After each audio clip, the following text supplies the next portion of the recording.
કૃપા કરીને મનુષ્ય બનાયા છે, નહીં તો ચોય પશુ પક્ષીઓની કૂતરાઓની યોની ફરતા હતા. પણ ભગવાને જ્યારે કદાચ એક વખતે જન્મથી રામનું નામ કૃષ્ણનું નામ લીધું હશે ને, અને કોઈ સાધુ સંતોની કદાચ થોડી સેવાય નાની મોટી બની જાય તારે ભગવાન રીઝે અને કૃપા કરે. અને આવી 84 લાખ યોનીમાં મતલબ એટલા બધા જીવો છે સંસારમાં, કીડીથી લઈને મોટા હાથી ઊંધીના એટલી જાતના બધા જીવો છે. એ જીવોમાં બધા મતલબ આ ચક્કરમાં પીડા ભોગવતા ભગવાનને ક્યાંક દેખાય કે આણે એક વખત ગયા જન્મમાં મારું મનુષ્ય બન્યો ને, તારે એક વખત મારું નામ લીધું તું, લાય હવે ફરી મને કૃપા કરવા દે, ફરી મને મનુષ્ય અવતાર આલવા દે, અને ફરી એક વખત ચાન્સ આલું કે દીકરા હવે મને ભજી લે,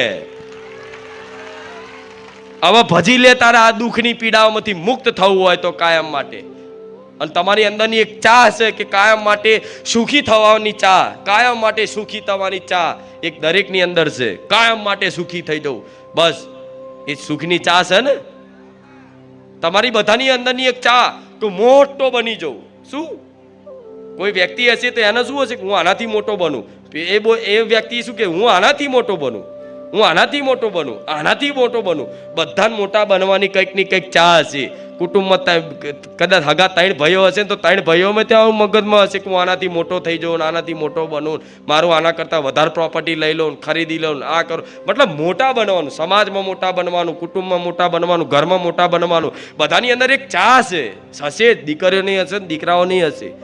તમારી અંતરાત્મામાં પૂછો, મોટા બનવાની ચાહ દરેકની હશે. તો મોટા બનવાની ચાહ કેમ છે, કેમ થાય છે આ ઉત્પન્ન ચાહ કે હું મોટો બનું? કેમ કે આ સંસારમાં સૌથી મોટા ભગવાન, એ ભગવાનના તમે અંશ છો ને, એટલે મોટાના છો ને, એટલે તમને મોટા બનવાની ઈચ્છા થાય હોય ને. ખરેખરમાં મોટા બનવું હોય ને તો જે ખરેખરમાં જે મોટો છે ને, સૌથી મોટો, એનું નામ ભજી લો. આપ